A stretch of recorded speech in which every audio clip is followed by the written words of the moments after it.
आणि ब्रेकनंतर आपण बघणार आहोत राज्यात अनेक ठिकाणी निर्बंध शिथिल झाले, जिल्ह्यांमध्ये टप्प्याटप्प्याने निर्बंध शिथिल होत आहेत। मात्र काही ठिकाणी पहिल्याच दिवशी गर्दी झाल्याचं पाहायला मिळालं। पहिल्याच दिवशी नागरिकांनी रस्त्यावर बाजारपेठांमध्ये गर्दी केली आणि त्यामुळे आता निर्बंध शिथिल झाले असले तरी अशा गर्दीमुळे पुन्हा कोरोनाचा धोका वाढू नये याकडेही नागरिकांनी लक्ष देणं गरजेचं आहे।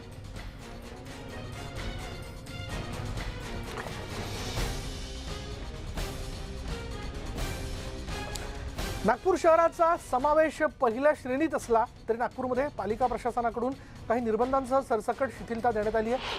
नागपुरात काही निर्बंधांसह व्यवहार संध्याकाळी 5 वाजेपर्यंत सुरू राहणार आहेत। थिएटर, मॉल, हॉटेल हे 50% क्षमतेने सुरू राहतील, तर लग्नासाठी 100 लोकांची परवानगी असणार आहे। अंत्यविधीला 50 लोकांच्या उपस्थितीची परवानगी देण्यात आली आहे।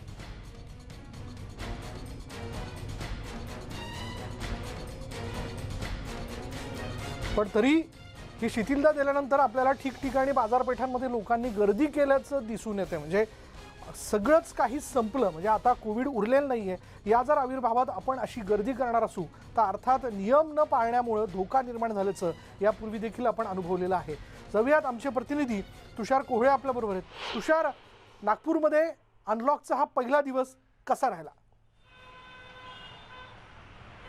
विशाल, जर का बघायचं झालं तर सध्या मी नागपूरच्या सीताबर्डी मार्केटमध्ये आहे आणि या सीताबर्डी मार्केटमधली जर का तुम्ही गर्दी बघितली तर निश्चितच अनेक प्रश्न उपस्थित होतात। कारण की सीताबर्डी मार्केटला हे जे दृश्य आहे तुम्ही जर का बघितलं ना तर निश्चितच इतक्या मोठ्या प्रमाणामध्ये पहिल्याच दिवशी नागरिकांनी जी गर्दी केली त्यामुळे कुठेतरी आपण स्वतः तिसऱ्या लाटेला आमंत्रण देत आहे का हाच प्रश्न उपस्थित झालेला आहे। सीताबर्डी मार्केटमध्ये हे जे तुम्ही दृश्य बघा, इतक्या मोठ्या संख्येने नागरिक या सीताबर्डी मार्केटमध्ये सामान खरेदीला आलेले आहे आणि महत्त्वाची गोष्ट अनेक नागरिकांच्या नाकावर नीट मास्क देखील नाही आहे। त्यांनी मास्क घातलेला आहे पण ज्या पद्धतीने त्यांनी ते घालायला पाहिजे त्या पद्धतीने त्यांनी घातलेलं नाही। इतकंच नाही तर छोट्या छोट्या मुलांना घेऊन ते इथे आलेले आहे। म्हणजे तज्ज्ञाकडनं वारंवार सूचना दिल्या जातात की तिसरी लाट ही छोट्या मुलांवर प्रभावी राहू शकते। असं असताना देखील छोट्या मुलांना घेऊन देखील मोठ्या प्रमाणात नागरिक इथे खरेदीसाठी आलेले आहे। त्यामुळे हे जर का तुम्ही दृश्य बघितल्यानंतर अनेक प्रश्न उपस्थित होतात। राज्य सरकारने अनलॉक संदर्भात नियम जाहीर केले, त्यानंतर ते नियम कसे असायला पाहिजे याची जबाबदारी जिल्हा प्रशासन आणि पालिका प्रशासनावर सोपवली। पालिका प्रशासनाने काही निर्बंध जरी लावले असले तरीही जे दृश्य आपण या नागपूरच्या सीताबर्डी मार्केटमधले बघतो त्यामुळे लोकांचा तर बेजबाबदारपणा आहेच, पण प्रशासनाने देखील काही काळजी घेतली नाही असं पाहावं लागेल। कारण की 2 वाजतापर्यंतची जी सूट दिली होती त्यामध्ये बऱ्यापैकी व्यापारी आणि नागरिक खुश होते, ती वाढून परत 5 वाजेपर्यंत करण्यात आलेली आहे आणि त्याचा परिणाम असा झाला की लोकांना वाटतं की कोरोना निघून गेलेला आहे आणि त्यामुळे मार्केटमध्ये इतक्या मोठ्या प्रमाणामध्ये लोकांची गर्दी पाहायला मिळत आहे।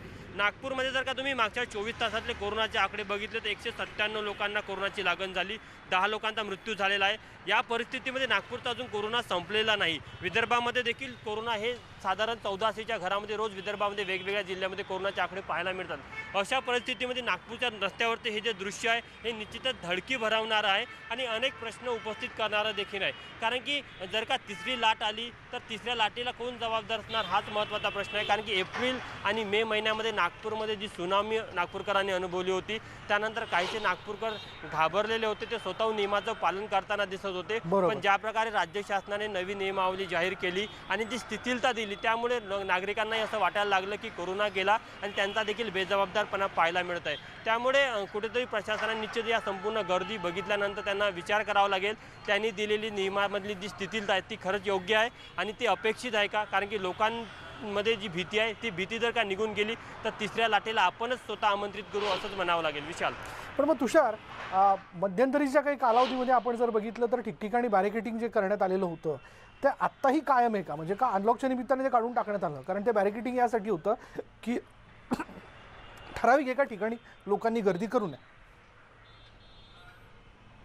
निश्चित विचार, जर का ते दृश्य मोठे बोलके आहे, जर का तुम्ही पोलिसांचं जे बॅरिकेडिंग आहे ना ते बॅरिकेडिंग हॉकर्स लोकांनी वापरलेलं आहे। म्हणजे हॉकर्स लोकांनी दुकानं लावलेले आहे, त्या दुकानामध्ये काही ठिकाणी हॉकर्सनी त्याला कपडे देखील लटकवले होते किंवा काही पोलिसांनी हे जे इथे बॅरिकेडिंग आपण बघू शकतो कशा प्रकारे हॉकर्स लोकांनीच बाजूला केलेलं आहे। पोलिसांच्या बॅरिकेडिंगला बाजूला सारून हॉकर्सनी दुकानं टाकलेलं आहे। त्यामुळे प्रश्न हाच आहे की पोलिसांची भीती नाही, म्हणजे हॉकर्स असो किंवा इथले स्थानिक दुकानदार असो, कारण की त्यांना विचारलं तर ते म्हणतात की प्रशासनानेच आम्हाला इथे दुकानं लावायची, दुकानं उघडायची परवानगी दिलेली आहे, त्यामुळे पोलिसाच्या बॅरिकेडिंगचा प्रश्नच येत नाही.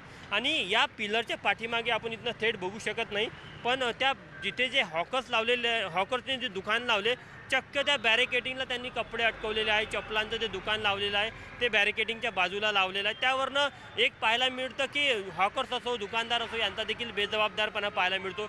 या गर्दीमध्ये जर का तुम्ही बघितलं तर कुठेही तुम्हाला सोशल डिस्टन्सिंगचं पालन होताना दिसत नाही. इतकंच नाही तर दुकानामध्ये देखील मोठ्या संख्येने गर्दी झालेली आहे.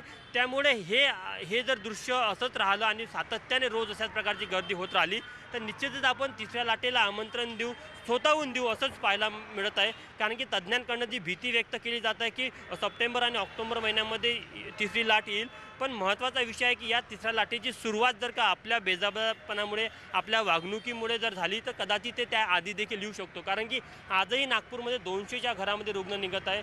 10 ते 12 रुग्णांचा रोज मृत्यू होत आहे. म्हणजे नागपूरमधला कोरोना गेलेला नाही. अशा परिस्थितीमध्ये जर का नागपूरच्या रस्त्यावर असं चित्र रोज पाहायला मिळालं तर जो येणारा कोरोनाची जी तिसरी लाट आहे ती कदाचित 1 महिना किंवा आणखी काही दिवस आधीच येईल असंच म्हणावं लागेल विशाल. तुषार, या सगळ्या माहितीबद्दल. त्यामुळे नागपूरकरांनो, आपण आता अनलॉकचा पहिला दिवस आणि